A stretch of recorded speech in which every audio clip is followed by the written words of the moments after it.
सुप्रभात साथियों। दोस्तों, जैसे कि आप जानते हो कि मेंटल हेल्थ, डिप्रेशन जैसे इश्यू आज के दौर में बहुत ज़्यादा जो है सुनने में आ रहे हैं और इनके बारे में सोसाइटी में बहुत सारे मिसकंसेप्शंस भी हैं डिप्रेशन के बारे में एंड ऑल दैट। हाल ही में एक दुखद इंसिडेंट हुआ सुशांत सिंह राजपूत के बारे में, आप सभी ने सुना होगा। वो भी डिप्रेशन का शिकार हुए। अगर हम बात सुशांत सिंह राजपूत की करें तो विश्वसनीय सूत्रों से पता चला है कि 14 जून को जो है सुशांत सिंह राजपूत ने सुसाइड किया था। 9 जून को उनकी सेक्रेटरी दिशा साहलिया ने किया था और 26 मई और 15 मई को उनके दो दोस्त परीक्षा मेहता और मनमीत ग्रेवाल ने किया था। क्या ये सभी डिप्रेशन में थे या नहीं, ये जांच का विषय है। लेकिन सुशांत सिंह राजपूत वास्तव में जो है डिप्रेशन में थे, उनकी रिपोर्ट से ये पता चला है। डिप्रेशन की वजह क्या थी, उसके और भी कई रीजन हो सकते हैं, लेकिन उसमें एक मुख्य कारण ये सुनने में आ रहा है कि 7 बड़े फिल्म मेकर्स ने जो है ना बैन लगा रखा था और यही उनके डिप्रेशन का मुख्य कारण था। जो भी हुआ वास्तव में बहुत पीड़ा देने वाली बात है, लेकिन साथियों, सुशांत सिंह राजपूत की घटना से एक सीख जरूर मिलती है कि फेम और मनी जिनके पास है, ऐसा जरूरी नहीं है कि वो खुश हैं। आमतौर पर इंडिया में ऐसा माना जाता है कि जिसके पास पैसा है वो खुश है, फिर उसे डिप्रेशन कैसा, सोचने वाली बात है ना।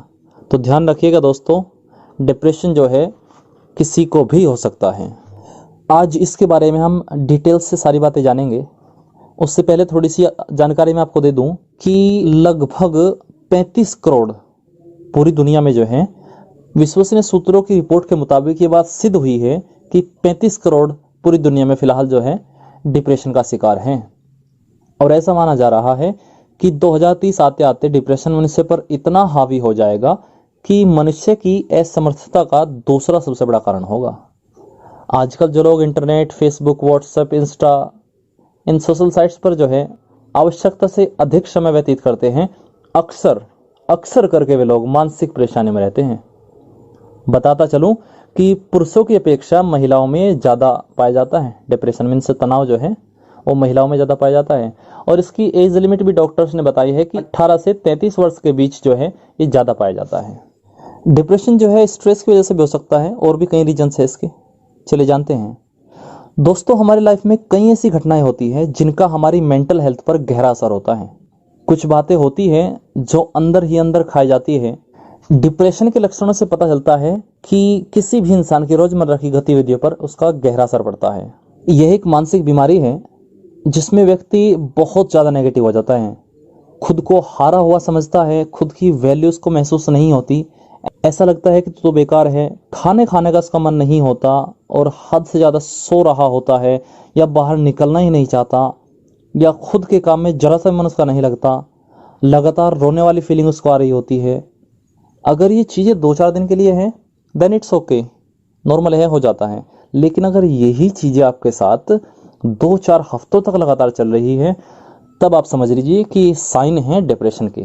मैंने आपको बताया कि डिप्रेशन का कोई एक खास कारण नहीं है। डिप्रेशन किसी भी वजह से हो सकता है और कभी कभी तो ऐसा होता है कि कुछ ना होते हुए भी डिप्रेशन हो जाता है। फॉर एग्जाम्पल, कभी कभी मदर जो है बेबी को जन्म देने के बाद बहुत ज़्यादा नेगेटिव हो जाती है और उस दौरान उसको डिप्रेशन भी हो जाता है। हालांकि सबको नहीं होता, बस कुछ ही लेडीज़ को होता है, तो वो भी डिप्रेशन की एक फॉर्म है। ठीक है। सिम्टम्स ऑफ डिप्रेशन की बात करें तो मैंने फिर से बताया कि कोई निश्चित बात नहीं है। इसमें उदासी, बहुत ज़्यादा गुस्सा, खुद की कोई वैल्यू फील ना करना, लोगों से दूर दूर रहना, किसी की बात को लेकर खुद ही नेगेटिव हो जाना, फिर खुद से इतनी नफरत करना कि खुद को ख़त्म करने की सोचना, इत्यादि ये सिम्टम्स है आपके डिप्रेशन के। इसमें एक बात और ऐड करना चाहूँगा मैं, कभी कभी हम डिफ्रेंशिएट नहीं कर पाते कि सैडनेस और डिप्रेशन में क्या अंतर है। सुन लीजिए, सैडनेस जो है ये बहुत जल्दी ठीक हो जाता है, मीन्स ज़्यादा से ज़्यादा कुछ दिन ही चलता है, इसके बाद ठीक हो जाता है सैडनेस वाला। लेकिन लो फंक्शनैलिटी लंबे समय तक अगर है तो फिर वो कारण होता है आपका डिप्रेशन का, और ये लंबे टाइम तक चलता है।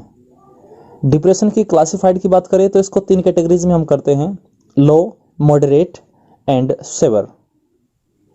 इसमें हर स्टेज के ट्रीटमेंट मेथड अलग अलग होते हैं। कॉजेज ऑफ डिप्रेशन: माता पिता की उम्मीदों पर खरा उतरने का दबाव, शिक्षा और रोजगार का दबाव, पारिवारिक समस्याएं, हार्मोन्स में बदलाव या किसी गंभीर बीमारी से पीड़ित होना, किसी काम में उम्मीद के मुताबिक सफलता ना मिले तो नकारात्मक थॉट्स का आना, कर्ज में डूबना, फॉर एग्जांपल मोस्टली ये किसानों के साथ होता है, वे फांसी लगा लेते हैं, वो भी डिप्रेशन का एक रीजन होता है। ऐसी स्थिति में वो व्यक्ति डिप्रेशन में चला जाता है। ट्रीटमेंट फॉर डिप्रेशन आपको generally yoga, travel, meditation, walking, eating fruits, be creative etc बातें आपको बताई जाती है कि सूरज की रोशनी में बैठिए और नींद पूरी लीजिए, इस टाइप से। लेकिन आप देखोगे अगर आप वास्तव में डिप्रेशन का शिकार हो तो ये चीज़ें हम कर ही नहीं पाते हैं। हालांकि ऐसा नहीं है कि हेल्प नहीं करेगी, जरूर हेल्प करेगी, लेकिन ये लॉन्ग लास्टिंग सॉल्यूशन बिल्कुल नहीं है। थोड़ी देर के लिए मूड एलिवेट कर सकती है, इसीलिए मैं बोल रहा हूँ कि पहले रियलिटी जान लीजिए कि कौन सी स्टेज में आप हो, मीन्स आपको ट्रीटमेंट कौन सा चाहिए। जरूरी नहीं है कि हर किसी को डिप्रेशन पिल्स दी जाए या किसी को योगा। मीन्स कहने का ये है, फॉर एग्जांपल डायबिटीज़ आपको मैनेज करनी होती है लाइक डिप्रेशन। बिल्कुल जैसे डायबिटीज़ आपको हुई है तो कुछ चीज़ें आपको उसमें रोकथाम करके आप उसको रिकवर कर सकते हो। इसी तरह आपका डिप्रेशन है, किसी का वो योगा से ठीक हो सकता है, किसी का ईटिंग फ्रूट से ठीक हो सकता है, बट होगा तभी जब आप उसकी स्टेज को जान लोगे। कुछ जगह मैंने सुना है कि डिप्रेशन को ऐसे बोला जाता है कि चॉइस है या नहीं है, बहुत सारे लोग बोलते हैं। आपने सुना भी होगा कि डिप्रेशन तो अपने ऊपर है, लो या ना लो, ऐसा सुना जाता है ना। आप खुद ही सोचिए क्या ऐसा हो सकता है? कोई चाहेगा कि मुझे डिप्रेशन हो? हद है सोच की भी, है ना।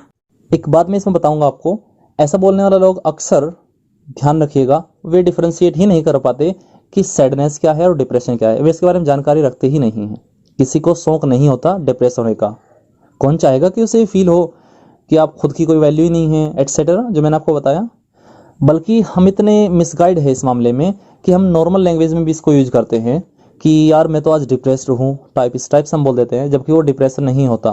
फैमिली की अहमियत और फ्रेंड्स की अहमियत भी इसमें बताई जाती है। उनको रीच आउट करना चाहिए, ये रिकमेंडेड भी होता है, करना चाहिए, बिल्कुल करना चाहिए। लेकिन जो इसकी सच्चाई है वो ये भी है, इसके प्रति जो समझ होती है वो बहुत कम लोगों को होती है। मीन्स इतने सेंसिटिव हम नहीं होते हैं। ख़ासतौर पर जो हमारी ओल्डर जनरेशन्स है वो बहुत कम इस बारे में सचेत है, जागरूक है। वो ये सोचते हैं कि ये तो नई बीमारी है। वे ज़्यादातर सुपर नेचुरल थिंग्स में जो है ज़्यादा बिलीव करते हैं और उन्हीं में जीना पसंद करते हैं।